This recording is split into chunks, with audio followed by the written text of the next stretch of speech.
Harish, the best academy. Hi friends, welcome to Harish academy. ఈరోజు వార్తలు నిలిచిన జాతీయ అంతర్జాతీయ రాష్ట్రీయ అంశాల గురించి, వార్తలు నిలిచిన వ్యక్తులు, అవార్డులు, పుస్తకాలు, మరి క్రీడా సంబంధిత సమాచారం, ఒక్కొక్క అంశాన్ని వివరంగా తెలుసుకుందాం. ఈరోజు మన ఫస్ట్ టాపిక్ వచ్చేసి 2023-24 ఆర్థిక సంవత్సరానికి గాను చివరిదైన March month GST collections, GST అమల్లోకి వచ్చాక రెండవ అత్యధిక జిఎస్టీ వసూళ్ల నెలగా ఒక రికార్డుతో వార్తల్లోకి వచ్చింది. ఇదంతా కాన్సెప్ట్ ఏంటో చూద్దాము. మనందరికీ తెలుసు, GST goods and services tax అంటాము. ఇదొక పరోక్ష పన్ను, ఇండైరెక్ట్ ట్యాక్స్. సో జిఎస్టీకి సంబంధించి భారతదేశంలో అమల్లోకి తీసుకురావడానికి భారతదేశంలోని అత్యున్నత చట్టమైన రాజ్యాంగాన్ని సవరించడం జరిగింది. 101వ రాజ్యాంగ సవరణ చట్టం 2016 సంవత్సరం. జిఎస్టీ అమల్లోకి వచ్చింది 2017 సంవత్సరం జూలై 1 నుండి. ప్రతి ఏటా కూడా జూలై 1ని జిఎస్టీ డేగా మనం చూస్తాము. అండ్ జిఎస్టీ యొక్క ప్రత్యేకత ఏంటంటే, భారతదేశంలో ప్రతి నెల జిఎస్టీ అమల్లోకి వచ్చిన నాటి నుండి ప్రతి నెలకి సంబంధించి జిఎస్టీ వసూళ్లు ఇంత మొత్తంలో నమోదైనవి అని ఆ నెల ముగియగానే ఆర్థిక వ్యవహారాల మంత్రిత్వ శాఖ వారు గణాంకాలను రిలీజ్ చేస్తుంది. ఆర్థిక వ్యవహారాల మంత్రిత్వ శాఖని ఎందుకు అంటున్నానంటే, ఈ రాజ్యాంగ సవరణ ఆర్టికల్ 279A రాజ్యాంగంలో చేర్చింది. ఆర్టికల్ 279A అనేది జిఎస్టీ కౌన్సిల్ గురించి చెప్తుంది. జిఎస్టీ కౌన్సిల్, జిఎస్టీ మండలి. సో ఇక్కడ జిఎస్టీ కౌన్సిల్కి ఎక్స్ అఫిషియో చైర్పర్సన్గా ఆర్థిక వ్యవహారాల శాఖ మంత్రి గారు విధులు నిర్వర్తిస్తారు. అంటే ప్రస్తుతం ఎవరైతే ఉన్నారో నిర్మలా సీతారామన్ గారు జిఎస్టీ కౌన్సిల్కి చీఫ్గా, చైర్పర్సన్గా విధులు నిర్వర్తిస్తారు. సో జిఎస్టీకి సంబంధించి వసూలైన మొత్తాన్ని ఎవ్రీ మంత్ కూడా అఫీషియల్గా డిక్లేర్ చేస్తారు. ఉదాహరణకు తీసుకుంటే మనం ఈరోజు ఏప్రిల్ 2వ తేదీన ఉన్నాము. మార్చ్ మంత్ ఏదైతే ఉన్నా, మార్చ్ 1 నుండి మార్చ్ 31 వరకు జిఎస్టీ రూపంలో, పరోక్ష పన్ను రూపంలో భారతదేశంలో ఎంతైతే వసూళ్ళు అయినాయో వాటికి సంబంధించి అన్ని వార్తాపత్రికలు కూడా మనము ఏప్రిల్ 1వ తేదీన చూస్తాము. సో ఈరోజు అదే అఫీషియల్ డేటాగా మనము డిస్కస్ చేస్తున్నాము. జిఎస్టీ అమల్లోకి వచ్చి 6 సంవత్సరాలు ముగిసింది. ఈ 6 సంవత్సరాల చరిత్రలో అత్యధిక జిఎస్టీ వసూళ్లు ఒక నెలకి గాను ఏ నెల పేరిట రికార్డుతో ఉన్నాయంటే, ఈ ఆర్థిక సంవత్సరం, ప్రస్తుత ఆర్థిక సంవత్సరం ఏంటి, 2023-2024. 2023 ఏప్రిల్ 1 నుండి 2024 మార్చి 31. మార్చి 31తో FY24 ముగిసింది. నిన్నటి నుండి మనం 2024-2025 ఆర్థిక సంవత్సరంలో అడుగుపెట్టినాం. సో ఇప్పుడు మనం చూస్తే ఆర్థిక సంవత్సరం మొదటి నెలలో ఉన్నాం. ఆర్థిక సంవత్సరానికి సంబంధించి కనుక మీకు క్లారిటీ ఉంది కదా. సో ఇప్పుడు 2023 సంవత్సరం ఏప్రిల్ మాసము నమోదైన జిఎస్టీ వసూళ్లు 1.87 lakh crores. అంటే గడిచిన ఆర్థిక సంవత్సరం యొక్క మొదటి నెల అత్యధిక వసూళ్లు. గడిచిన ఆర్థిక సంవత్సరం అంటే మొన్న మార్చ్ 31 ముగిసింది కదా, ఆ నెల ఏదైతే ఉంటుందో మార్చి మంత్, ఆ మార్చ్ మంత్, సో ఆర్థిక సంవత్సరం చివరి నెల ఏదైతే ఉంటుందో అది సెకండ్ హైయెస్ట్గా వార్తల్లోకి వచ్చిందంట. రెండవ అత్యధిక జిఎస్టీ వసూళ్ల రికార్డు నెలగా మార్చ్, ఇప్పటివరకు జిఎస్టీ అమల్లోకి వచ్చిన తర్వాత ఈ 2 రికార్డులు కూడా ఈ ఆర్థిక సంవత్సరంలోనే నమోదవ్వడం, ఒకటి మొదటి నెల, ఒకటి చివరి నెల నమోదవడం అనేది ప్రత్యేకం. ఇక్కడ చూడండి ఎంత మొత్తంలో నమోదైనట అంటే 1.78 lakh crores. 1.78 lakh crores ఎప్పుడు, మార్చ్ 2024 ఆర్థిక సంవత్సరం చివరి నెల. ఆర్థిక సంవత్సరం మొదటి నెలేమో 1.87 lakh crores. ఇవి గుర్తుంచుకోండి. ఇక జిఎస్టీ స్లాబ్స్ గురించి మీకు ఐడియా ఉంటుంది. 0, 5, 12, 18, 28. సో ఇలా లగ్జరీ గూడ్స్ ఏవైతే ఉంటే వాటికి హైయెస్ట్ ట్యాక్స్ స్లాబ్లోకి వస్తాయి. అది నిత్యావసరాలు, రెగ్యులర్ గూడ్స్ ఏవైతే ఉంటే అవి తక్కువ పన్ను పరిధిలోకి వస్తాయి. ఇవి క్లారిటీగా ఉండండి, సరిపోతుంది. ఓకేనా. అండ్ ఐఐటి, తరచూ వార్తలు నిలుస్తున్న ఐఐటీస్ ఏవైతే ఉంటాయో వాటిపైన ప్రత్యేక శ్రద్ధ చూపండి. పోటీ పరీక్షలకు ప్రిపేర్ అవుతున్న ప్రతి ఒక్క అభ్యర్థి తప్పనిసరిగా చదవాల్సిన కొన్ని అంశాలను మీకు రెగ్యులర్గా రిపీట్ చేస్తున్నాను. అందులో ఐఐటీస్ ఇంపార్టెంట్. ఐఐటి జోధ్పూర్ అంటే రాజస్థాన్లోని ఐఐటి. ఇటీవల ఒక ఇన్నోవేషన్తో వార్తల్లోకి వచ్చారు. వారు అభివృద్ధి చేసింది ఏంటంటే smart phone based system for quick glucose testing.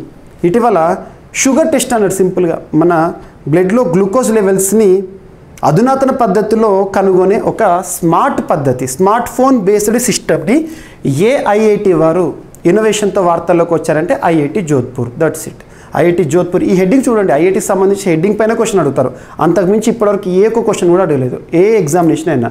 రీసెంట్గా APSC group 2 prelims and APSC group 1 ప్రిలిమ్స్లో దాదాపు 5 ప్రశ్నలు ఐఐటీల పైన అడిగారు. ఒకసారి చూడండి పేపర్. అండ్ రీసెంట్గా UNICEF, united nations international children's emergency fund, UNICEF India and IIHMR Delhi అంటే ఏంటంటే international institute of health management research Delhi and IIT Bombay, IIT ఇది కూడా, వాళ్ళు డిజిటల్ హెల్త్ కోర్స్ని భారతదేశంలో ప్రారంభించారు. డిజిటల్ హెల్త్ కోర్స్ని ఇటీవల ఏ 3 సంస్థలు సంయుక్తంగా రూపకల్పన చేసి ప్రారంభించినాయి. దాదాపు 10 వీక్ కోర్స్ అంటే 2 నెలల కోర్సుని ప్రారంభించడం జరిగిందంటే ఈ 3 సంస్థలు గుర్తుంచుకోండి. Digital health course, digital health course. So the course is a major step towards fulfilling UNICEF India's commitment to GIDH launched during India's G20 presidency. 2023 సంవత్సరంలో భారతదేశం ఆధ్వర్యంలో ఆతిథ్యంలో అధ్యక్షతన G20 పనిచేసింది. ఆ సమయంలో తీసుకున్న కీలక నిర్ణయం ఇప్పుడు అమల్లోకి వస్తుంది.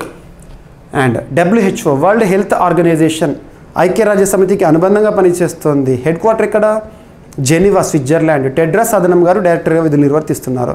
సో కరోనాకి సంబంధించి WHO మరొకసారి వార్తల్లోకి వచ్చింది. దేనికి సంబంధించి కరోనా వైరస్ పైన ఏం అధునాతన పద్ధతి అంటే కరోనా వైరస్ సంబంధించి కోవినెట్ అనే ఒక నెట్వర్క్ని ప్రారంభించింది. కోవినెట్ కరోనా వైరస్ నెట్వర్క్ అన్నట్టు. కోవినెట్ కరోనా వైరస్ నెట్వర్క్. ఇదేంటంటే network of laboratory to monitor emerging corona virus. కొత్త కొత్త కరోనా వైరస్లను మనం చూస్తున్నాం, కరోనా వేరియంట్స్ని చూస్తున్నాం, మ్యూటెంట్స్. కరోనా వైరస్ ఏదైతే ఉంటుందో అందులో జీవ పదార్థం, జన్యు పదార్థం అనేది RNA based virus. RNA based వైరస్లు ఎప్పుడైనా కూడా మ్యూటేషన్స్కి లోబడతాయి. మ్యూటేషన్స్ అయితే జన్యు మార్పిడి జరుగుతుంది. అందుకే చూడండి, ఒకసారి ఒమిక్రాన్ అని, ఒకసారి డెల్టా అని, ఇలా రకరకాలు మనం చూస్తూ ఉంటాం, ఎప్సిలాన్ అని అలా. సో అలా కరోనాలో వచ్చే న్యూ వేరియంట్స్ ఏవైతే వాటిని అధ్యయనం చేయడానికి ఒక గ్లోబల్ నెట్వర్క్ని ఏర్పాటు చేయడం జరిగింది. Network of laboratory to monitor, చూడడానికి, దేన్ని ఎమర్జింగ్ కరోనా వైరసెస్. అండ్ భారతదేశంలోనే మొట్టమొదటి, ప్రపంచంలోనే మొట్టమొదటి, అతిపెద్ద, అతి చిన్న, అతి పొడవైన ఇలాంటి ప్రత్యేక పదాలతో కూడిన కరెంట్ అఫైర్స్ ఏవైతే ఉంటే వాటిని ప్రత్యేకంగా చూడండి. ఈరోజు అలాంటి ఒక అంశము సూపర్లేటివ్ వార్తలోకి వచ్చింది. భారతదేశంలోనే మొట్టమొదటి కృత్రిమ మీద ఆధారిత చిత్రం, హిందీ ఫిల్మ్. ఆ ఫిల్మ్ పేరు ఏంటంటే ఇరా. సో ఇరా అనేది ఒక హిందీ మూవీ ఇటీవల వార్తలోకి వచ్చింది. దానికి సంబంధించి అఫీషియల్గా 4th ఏప్రిల్ రోజున రిలీజ్ అవుతుందని చెప్పారు. సో దీని యొక్క ప్రత్యేకతలు ఏంటంటే దేశంలోనే మొట్టమొదటి కృత్రిమ మీద ఆధారిత చిత్రము. గుర్తుంచుకోండి, టోటల్ టెక్నాలజీ బేస్గా నిర్మించడం జరిగింది. సో బిగ్ ఫిల్మ్స్ ఇండియా వారు ప్రజెంట్ చేస్తున్నారు. థ్రిల్ ఫిల్మ్స్ వారి ప్రొడక్షన్ ఆధ్వర్యంలో రావడం జరిగింది. గుర్తుంచుకోండి. And national maritime week or merchant week 2024 అనేది వార్తల్లోకి వచ్చింది. మార్చ్ 30th నుండి ఏప్రిల్ 5th వరకు వారోత్సవాలు. ముఖ్యంగా మ్యారిటైమ్, మెరైన్ అనే పదాలు చూడగానే మనము ఏమర్థం చేసుకోవాలంటే సముద్ర సంబంధిత, వాటర్ రిలేటెడ్ అని చూస్తాము. సో ఈ సంవత్సరం ఇచ్చిన థీమ్ ఏంటి అని అడుగుతారు వారోత్సవాలకు సంబంధించి. Sustainable shipping, opportunities and challenges. Sustainable shipping, opportunities and challenges theme, ఇతివృత్తం. గుర్తుంచుకోండి, థీమ్స్ ఎప్పుడైనా ఏ లాంగ్వేజ్లో రిలీజ్ అయితే ఆ లాంగ్వేజ్లో చూడాలి. Ministry of ports, shipping, waterways వారు ఈ వారోత్సవాలను అఫీషియల్గా నిర్వహిస్తారు. సో గుర్తుంచుకోండి. అండ్ నెక్స్ట్ IIIT బెంగళూరు సరికొత్త టెక్నాలజీతో వార్తల్లోకి వచ్చింది. అంధ విద్యార్థులకు అర్థమయ్యే చేతివేలిపై పాఠ్యాంశాలను రూపొందిస్తూ, చేతివేలు ఏదైతే ఉంటుందో ఇండికేటర్ ఫింగర్, సో తరగతి గదిలో చెప్పే పాఠ్యాంశాలను అంధ విద్యార్థులు అంటే బ్లైండ్ స్టూడెంట్స్, ఎవరైతే కంటి చూపు లేమితో సమస్య పడతారో వాళ్ళు విద్యార్థులు సులువుగా అర్థమయ్యే విధంగా చేసే సాంకేతికతను IIIT బెంగళూరుకు చెందిన విద్యార్థులు అభివృద్ధి చేశారు. దీని ద్వారా అధ్యాపకులు బోర్డుపై వివరించే అంశాలు అంధ విద్యార్థులకు చేతి వేళ్లపై అర్థమవుతాయంట, వేళ్ళ ద్వారా. గుర్తుంచుకోండి, లైక్ బ్రెయిలీ లిపి ఏదైతే ఉంటుందో అది మనకు ఆ టెక్స్చర్తో గుర్తుపడతాం కదా. సో ఇది టెక్నాలజీ ఆధారంగా నేర్చుకోవడం అన్నట్టు. గుర్తుంచుకోండి. అండ్ వార్తలు నిలిచిన వ్యక్తులను కనుక పరిశీలిస్తే ఈరోజు ఒక మహిళ వార్తల్లోకి వచ్చారు. FICCI, federation of Indian chamber of commerce and industry ladies ఆర్గనైజేషన్కి నూతన ప్రెసిడెంట్గా, అధ్యక్షురాలిగా జయశ్రీ దాస్ వర్మ గారు ఇటీవల వార్తల్లోకి వచ్చారు. పేరు గుర్తుంచుకోండి సరిపోతుంది. So Indian chamber of commerce and ఇండస్ట్రీకి సంబంధించి.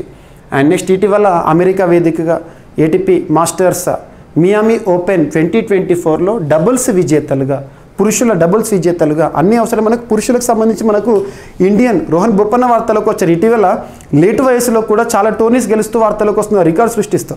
So Rohan Bopanna Matt Ebden ఇతను ఆస్ట్రేలియాకి సంబంధించిన క్రీడాకారుడు. వీళ్ళ ద్వయం ఏదైతే ఉందో డబుల్ ఏదైతే ఉంటుందో మెన్స్ డబుల్ టైటిల్ని మియామి ఓపెన్ టెన్నిస్ సంబంధించి మెన్స్ డబుల్ టైటిల్ని గెలుచుతూ వార్తల్లోకి వచ్చారు, గుర్తుంచుకోండి. సో ఇవి ఫ్రెండ్స్ ఈరోజు వార్తల్లోకి వచ్చిన అంశాలు. ఒకసారి ర్యాపిడ్గా చూస్తే మార్చి నెలలో 2వ అత్యధిక జిఎస్టీ వసూళ్లు చరిత్రలోనే నమోదవుతూ వార్తల్లోకి వచ్చినాయి. 1.78 lakh crores. And IIT Jodhpur శాస్త్రవేత్తలు అభివృద్ధి చేసిన smart phone based system for quick glucose testing. So glucose testing సంబంధించిన ఒక ఇన్నోవేషన్. అండ్ భారతదేశంలో డిజిటల్ హెల్త్ కోర్స్ని లాంచ్ చేస్తూ 3 సంస్థల వార్తల్లోకి వచ్చినాయి. అండ్ కోవినెట్ WHO వారు ఆవిష్కరించిన కోవినెట్ దాని యొక్క ఉద్దేశం ఏంటి. అండ్ నెక్స్ట్ వచ్చేసి ఇరా భారతదేశంలోనే మొట్టమొదటి ఆర్టిఫిషియల్ ఇంటెలిజెన్స్ బేస్డ్ ఫిల్మ్ వార్తల్లోకి వచ్చింది. నేషనల్ మ్యారిటైమ్ వీక్ 2024 ఎప్పటి వరకు థీమ్ ఏంటి. అండ్ నెక్స్ట్ వచ్చేసి IIIT బెంగళూరు శాస్త్రవేత్తలు అభివృద్ధి చేసిన ఒక టెక్నాలజీ ముఖ్యంగా అంధ విద్యార్థులకు పాఠ్యాంశాలు అర్థమయ్యే రీతిలో.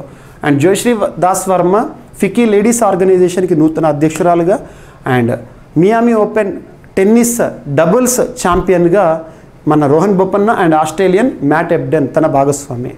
సో ఇవి ఫ్రెండ్స్ వార్తలు నిలిచాయి. మిస్లీనియస్ అంశాలను మిగిలిపోతే రేపటి క్లాస్లో జోడించి మరొకసారి నేర్చుకుందాం. రేపు కలుద్దాం. Thank you.